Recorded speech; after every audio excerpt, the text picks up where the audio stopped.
ఏమండి, నన్ను క్షమించండి. భార్యకు భర్తే దిక్కు ముక్కన్న సంగతి మర్చిపోయి ఎగిరే గాలిపటంలా ఎక్కడెక్కడో తిరిగాను. పాతకాలం ఆడదానిలా మీ పాదాల దగ్గర ఇంత చోటివ్వమని అడగను. మీ గుండెల్లో నాకు చోటిస్తారుగా. నా గుండెలో పట్టనంతగా ఎదిగిపోయామనుకున్నాను. ఒదిగిపోతానంటే నేనెందుకు కాదంటాను చెప్పు. థ్యాంక్స్ అండి. నా మీద ఎంత ప్రేమ లేకపోతే జైల్లోంచి తప్పించుకొని నా కోసం వస్తారు. జ్యోతి, నువ్వు పెద్ద ట్యూబ్లైట్ అని నాకెప్పుడో తెలుసు. డబ్బు సుఖం రెండూ నువ్వు ఇస్తానంటే సెంట్రల్ జైలు ఏంటి, డైరెక్ట్ గా యముడి చేతుల నుంచి కూడా తప్పించుకుని వచ్చేయగలను. ఏమిటని మాట్లాడరు? ఏం మాట్లాడాలో తెలియడం లేదు జ్యోతి. నేను నిన్ను చాలా కష్టపెట్టాను. ప్రపంచంలో డబ్బు లేనిదే ఏ పని జరగదు. ప్రతి మనిషికి డబ్బు కావాలి. నేను కొంచెం ఎక్కువగా కావాలని ఆశపడ్డాను. అది తప్పా జ్యోతి? తప్పు కాదండి. మనం సుఖంగా సంతోషంగా బతకడానికి కావలసినంత డబ్బు తీసుకొచ్చాను. ఉండండి, చూడండి.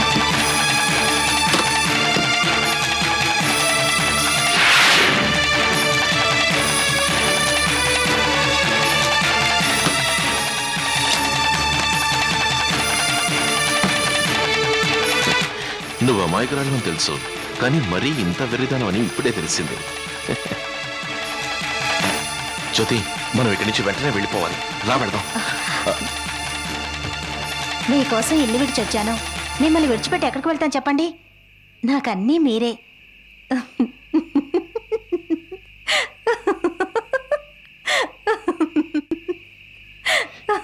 ఎందుకు ఇలా నవ్వుతున్నావు? మీ అమాయకత్వాన్ని చూసి నవ్వురాకి ఏడుపొస్తుందా? నాది అమాయకత్వమా? నీకోసం జైలు నుంచి తప్పించుకుని వచ్చాను. మీరు నా కోసం తప్పించుకురాలేదు. నేను తెస్తారన్న 15 లక్షల కోసం వచ్చారు. అలా వస్తారని అందరం కలిసి ఇలాంటి ఎరవేశాం. మా పథకం ఫలించింది. ఏమిటి నువ్వు అనేది? అది చూడండి. నన్నే నమ్మించి నాటకం ఆడతావా? నిన్ను ప్రాణాలతో వదిలిపెట్టాలి. బ్రహ్మాజీ, మర్యాదగా జ్యోతిని వదిలిపెట్టు. సరెండర్ అయిపో. దగ్గరికి రావద్దు. నా మీద చెయ్యి పడినట్టే దీని ప్రాణాలు గాలిలో కలిసిపోతాయి. ఏయ్, రారా రాస్కల్.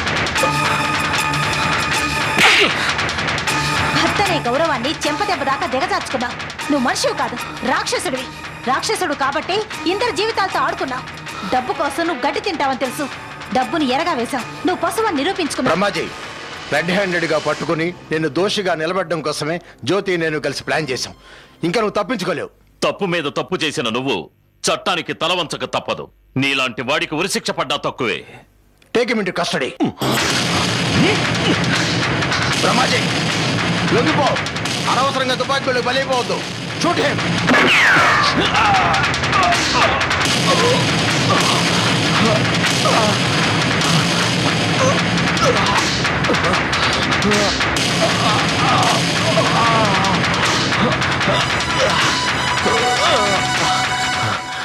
భర్తలని కూడా చూడకుండా ఇంత నమ్మక ద్రోహం చేస్తావా? నిన్ను ప్రాణాలతో వదిలిపెట్టాను. భర్తవా? భర్త అనే మాటకి అర్థం తెలియని నువ్వు ఎప్పటికీ భర్తవి కాలేవు. పశువు మెళ్ళలో పలుపు తాడుంటుంది, పతివ్రత మెళ్ళలో పసుపు తాడుంటుంది. భర్తని కాకపోతే నేను కట్టిన తాళిని ఇంకా ఎందుకు ఉంచుకున్నావు? తీసేయ్. తాళి కట్టినంత మాత్రాన నువ్వు నా భర్తవంటే ఆ తాళి నాకు అక్కర్లేదు.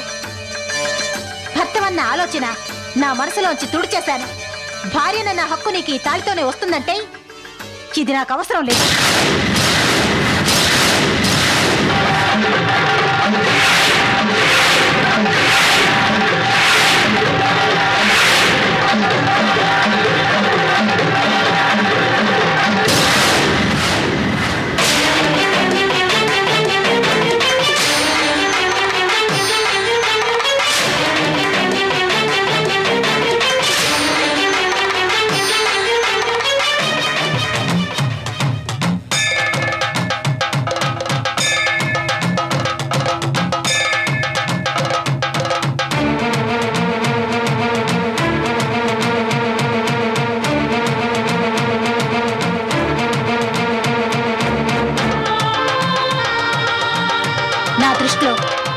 ఎప్పుడో జారిపోయావు, దిగజారిపోయావు.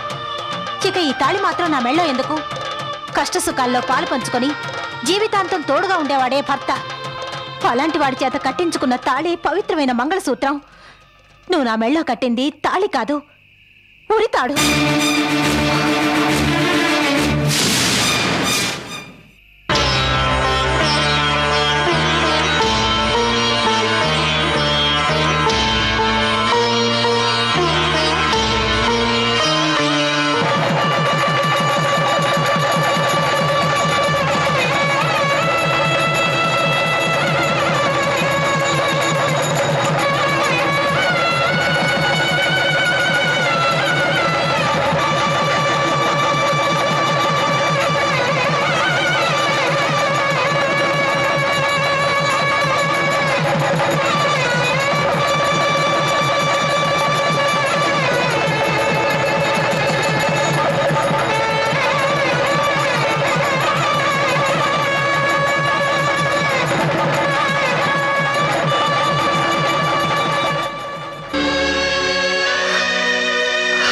కమిషనర్ టేక్ హిమ్ అవే.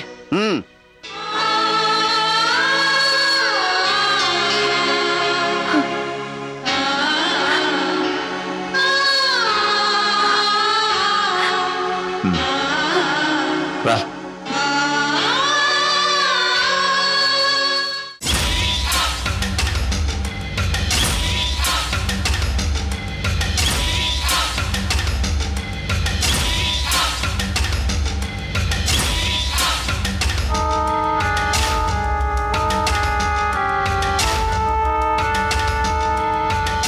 అక్క ఏమిటి అక్క ఎంత సీరియస్గా ఆలోచిస్తోంది? అయితే ఏ అమాయకుడికో ఆవి మూడిందన్నమాట.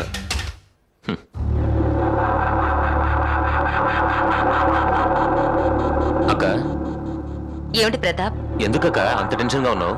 అదే ఈ మధ్య వాడి ఆలోచనలు ఎక్కువై టెన్షన్ గా ఉంది. వాడంటే ఎవడు? దుర్గారావేనా? హ్మ్. దుర్గారావు నువ్వు తక్కువగా అంచనా వేయకు. భయం అంటే ఏమిటో తెలియని నన్నే భయపెడుతున్నాడు. అక్క నీ భయానికి అర్థం లేదు. నువ్వు అనవసరంగా ఆలోచిస్తూ మనసు పాడు చేసుకుంటున్నావని అనిపిస్తోంది. ప్రతాప్, దుర్గారావుతో కలిసి కాపురం చేసిన దాన్ని. దుర్గారావు గురించి నాకు తెలిసినంతగా నీకు తెలియదు. ఏంటక్క ఎంతో మ్యాన్ పవర్ మనీ పవర్ నీ చేతిలో ఉంది. ఏ పవర్ లేనా దుర్గారావుకి నువ్వు భయపడతావేంటి? దుర్గారావుకి ఏ పవరు అక్కర్లేదు. అనుకున్నది సాధించే వరకు నిద్రపోడు, తన శత్రువుని నిద్రపోనివ్వడు. ఈ మధ్య చెడ్డ కళ్ళు వస్తున్నాయి. పౌర్ణమి దగ్గర పడుతున్న కొద్దీ భయంగా ఉంది. అక్క ఇలాంటి పౌర్ణములు ఎన్నొచ్చినా దుర్గారావు నిన్నేం చేయలేడు. ధైర్యంగా ఉండు, నేనున్నాను కదా. నీలాంటి ప్రతాపులు 100 మంది కలిసినా దుర్గారావుని ఆపలేరు. అతను ఖచ్చితంగా పౌర్ణమి నాడొస్తాడు. మామూలుగా రాడు, విజయ్తో వస్తాడు. దుర్గారావు రావడం అంటూ జరిగితే తిరిగి వెళ్ళడం జరగదు. ప్రతాప్, పిచ్చిగా మాట్లాడకు. దుర్గారావు చాలా మొండివాడు, తెలుసా? దుర్గారావు మొండివాడైతే అంతకన్నా జగమొండి బ్రహ్మాజీ జైల్లో ఉన్నాడు. బ్రహ్మాజీకి ఒక్క మాట చెప్తే విజయ్ని పైకి పంపేస్తాడు.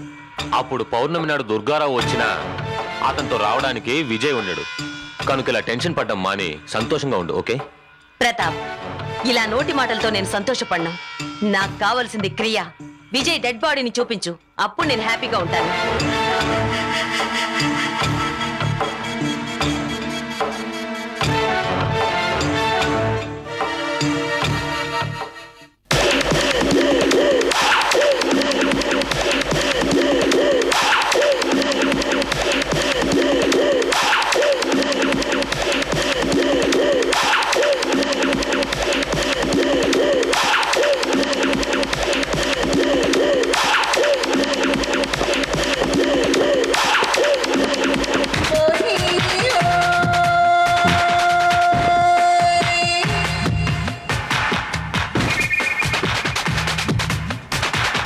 Is all right.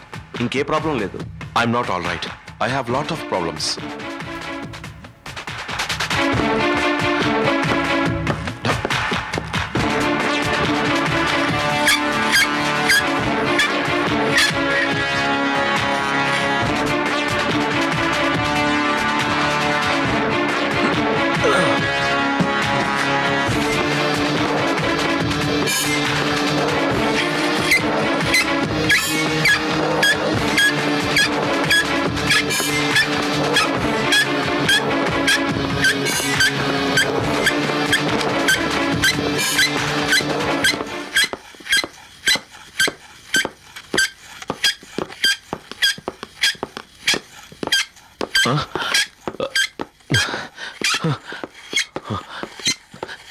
నన్ను ఎందుకు ఈ చీకటి గదిలోకి తీసుకొచ్చారు? నువ్వు చీకటి మనిషివేగా. ఎవరు? ఎవరది?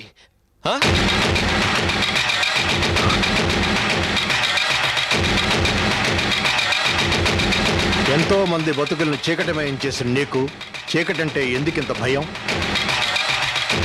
బ్రహ్మాజీ, నువ్వెన్ని వేషాలు వేసినా ఇంకా తప్పించుకోలేవు. జైల్లోంచి బయటకొచ్చి నువ్వు చేసిన తప్పులన్నీ చెప్పు. చెప్పు. అడిగేది నిన్నే, మాట్లాడవే. నాకేమీ తెలీదు. మీరు చెప్పేది ఏమిటో నాకు అర్థం కావడం లేదు. నిజం ఒప్పుకో. నేను చెప్పేది నిజమే. నేను జైలు నుంచి బయటికి రావడం ఏమిటి? నేను జైల్లోనే ఉన్నానుగా. బ్రహ్మాజీ, నక్క వినయాలు దొంగ వేషాలు వద్దు. స్వీటీ ఎందుకు చనిపోయింది? ఆమె చావు కారణం ఎవరు? స్వీటీయా? స్వీటీ ఎవరు? ఇప్పుడు ఇప్పుడు గుర్తొచ్చిందా? నాకు స్వీటీ ఎవరో తెలీదు. I'm sorry. మరోసారి సారీ చెప్పావంటే జిల్లా యంత్రాంగాన్ని అంతా నీ మీద సారీ చేస్తాను. ఏమిటండి ఈ దౌర్జన్యం? నాకేమి తెలియదంటే వినిపించుకోరే. బ్రహ్మాజీ, నా గురించి నీకు బాగా తెలుసు. నిజం చెబితే శిక్ష తగ్గుతుంది, చెప్పకపోతే టార్చర్ పెరుగుతుంది. నాకేమి తెలీదు. వీడు ఇలా చెప్పడు సార్.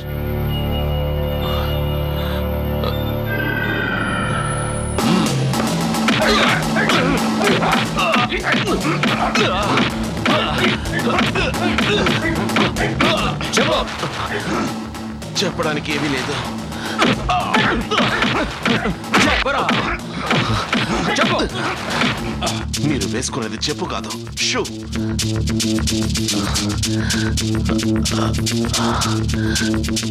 మీరు ఎంత హింసించినా నేను చెప్పేది ఇదే. పోలీసులు లాఠీలు తగిలి రాటు తేరిన బాడీ ఇది. అలాగా? నీకు ఏమీ తెలియదని చెప్పినంత మాత్రం నిన్ను నమ్మడానికి నేను నువ్వు నమ్మించి మోసం చేసిన కావ్యని కాదు, జ్యోతిని కాదు, స్వీటీని అంతకన్నా కాదు. నేనెవరో తెలుసా?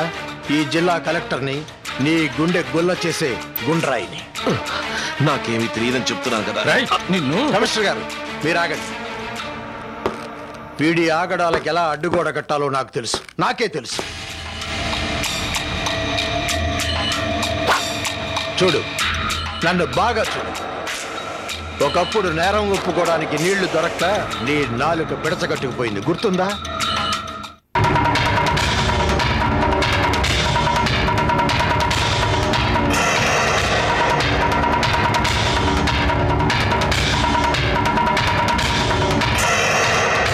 నువ్వు మాట్లాడినట్టున్నావు కదా, మరి ఇంక నీకు నాలుకెందుకు?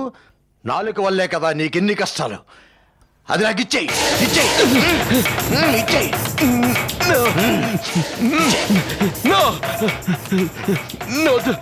నన్నేం చెయ్యొద్దు. నేను చెప్తాను, మొత్తం చెప్తాను. అలా రా దారికి. కమిషనర్ గారు,